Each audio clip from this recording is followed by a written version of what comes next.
ಸೂಪರಾಗಿದೆ ಜಾಗ ಮಾತ್ರ, ತೆಂಗಿನ ತೋಟ.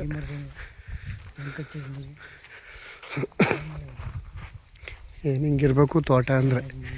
ಆಮೇಲೆ 300 ಸೈಲು, 500 ತೆಂಗು, 1250 ಟೀಕು, 3 ಬೋರು, 11.5 ಎಕರೆ ಜಾಗ. ಮೆಟ್ಲಿಂಗ್ ರೋಡು, ಡಾಂಬರ್ ರೋಡಿಂದ ಮೆಟ್ಲಿಂಗ್ ರೋಡು ಎಲ್ಲ ಅದ್ದೂರಿಯಾಗಿದೆ. ಜಾಗ ಮಾತ್ರ ಚಿಂದಿಯಾಗಿದೆ, ಸೂಪರ್ ಜಾಗ.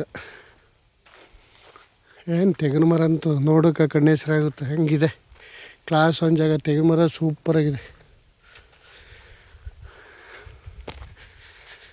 ಎಲ್ಲ ಥರದ ಹಣ್ಣಿನ ಗಿಡನೂ ಇದೆ, ಸುತ್ತ ಫೆನ್ಸಿಂಗ್ ಇದೆ.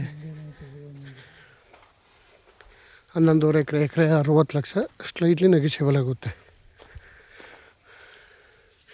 ಬೆಂಗಳೂರಿಂದ ಈ ಸ್ಪಾಟ್ಗೆ ಒಂದು 140 ಕಿಲೋಮೀಟ್ರ್ ಆಗುತ್ತೆ.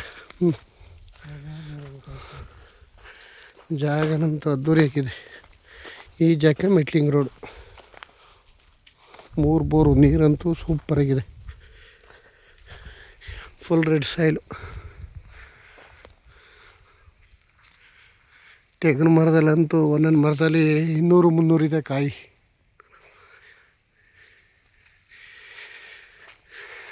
ಎಲ್ಲ ರೆಡ್ ಸಾಯಿಲು, ಫುಲ್ ತೆಂಗೆ. 500 ತೆಂಗಿದೆ ಟೋಟಲು ಬೌಂಡ್ರಿ. ಬೆಟ್ಟದ ನಲ್ಲಿಕಾಯಿ ಗಿಡನೂ ಇದೆ, ಒಂದು 50.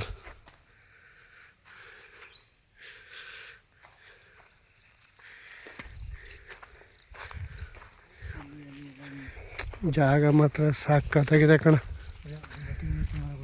ತುಂಬ ಚೆನ್ನಾಗಿದೆ. ಏನು ಇದ್ರ ತಿಂಗಳಿಗೆ ಎಳ್ನೀರ್ಲಿ ಅಂದರೆ ಕಡಿಮೆ ಅಂದರೂ ಒಂದು 3 ಲಕ್ಷ ಬರ್ತದೆ. 3 ಲಕ್ಷ ಬರ್ತದೆ, 40 ಜನಕ್ಕೆ 3 ಲಕ್ಷ. ಅಲ್ಲ ಎಳ್ನೀರು ನೋಡಿಲಿ ಒಂದೊಂದು ಮರದಲ್ಲಿ ಎಷ್ಟು ನೇರಾಕವ ತೆಗೆದು ಎಳ್ನೀರು. ಹಬ್ಬ ನೋಡು, ಮರನೇ ಮುರಿದೋಗಂಗದ.